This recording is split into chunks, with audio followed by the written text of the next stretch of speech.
Con tên gì? Con đây nè, con tên gì? Con tên gì? Đây đây. Dạ. Con tên gì?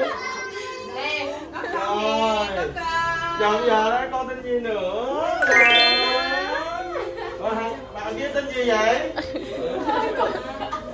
Rồi nè nè, lấy quà lấy quà lấy Con tên gì? quà. Giờ có muốn được quà không nè? Dạ. Mấy bạn con rồi có ai ra lấy quà không? Con nè, con Lấy lấy quà không quà. kìa, đi quà không về Noel kìa, mẹ cho quà kìa. Rồi đi ra lấy quà, lấy quà nè, lấy quà Lấy quà nè. theo nè. Đi quà đi. Wow. Rồi ngồi xuống xếp hàng, ngồi xuống xếp hàng ở đây ngồi, qua đây ngồi, qua đây ngồi. Ngồi đây, ngồi đây. Qua đây ngồi, qua đây ngồi. Qua đây ngồi Nhanh ngồi. lên, nhanh lên. Qua đây ngồi đây vô luôn. No, giúp bò đúng không? Ngồi đây giúp bò đúng không? Rồi con ngồi xuống đây. Rồi, giờ em phát quà nha. Em phát quà cho con trước Nhìn nha. nhìn nhà đây chạy đi biết Con có không? học giỏi không? Rồi con tên gì? Con tên gì? Ra đây, ra đây. Con tên Tên gì? gì? Đi con đi. Con tên gì? Ra đây, ra đây, con Hi đây. hi. Kéo ra đây, ra đây. Nè, Nó ra, mấy nè, tuổi? Nè xuống mấy tuổi xuống nè xuống. Đó. Tuổi rồi. Rồi, con tên gì? Dạ hả? Mấy tuổi? 2. 2 tuổi hả? Rồi.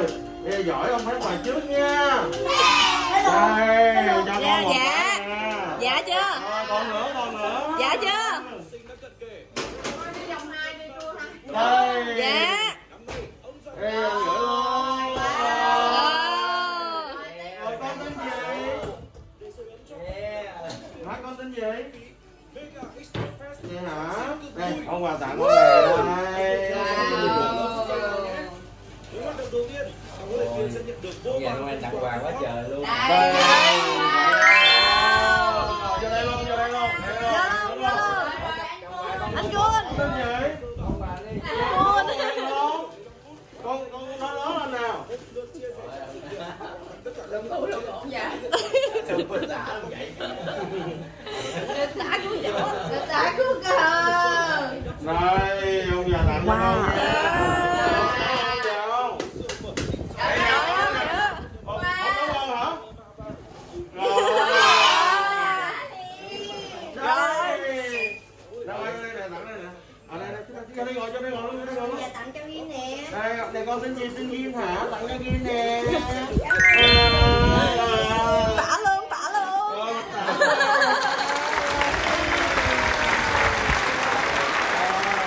Còn tiếp tục, còn tiếp tục. Rồi. Mọi người sao? Ta đi đây. Là sao? Anh Nè, cứ cứ ngồi vào đi. nè. Rồi, anh đúng rồi. Rồi, cứ vào đây nè. Cứ vào nè. Xuống đi, xuống theo ngoại đi.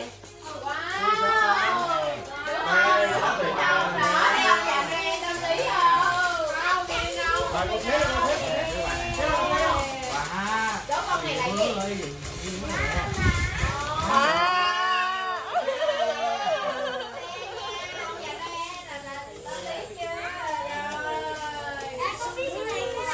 Yeah. Còn nữa rồi giúp không? Giúp không? Yeah kìa, mất. Giúp con còn món kìa khui luôn.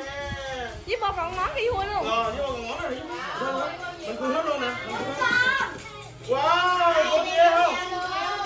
Yeah, hết không? Hết không?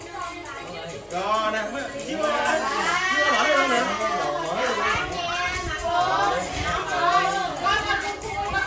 Rồi, con khui nè. Rồi, khui 14 cái này. Wow! Cái gì vậy? Wow! Cái thịt đó rồi biết không? Wow! Thử đi con biết con gì? Nhắm lại nha. Rồi, không có vết cạc nha. Để con mua mò cạc ra cho. Không có cặt nha. Không có Phải coi nha. nha.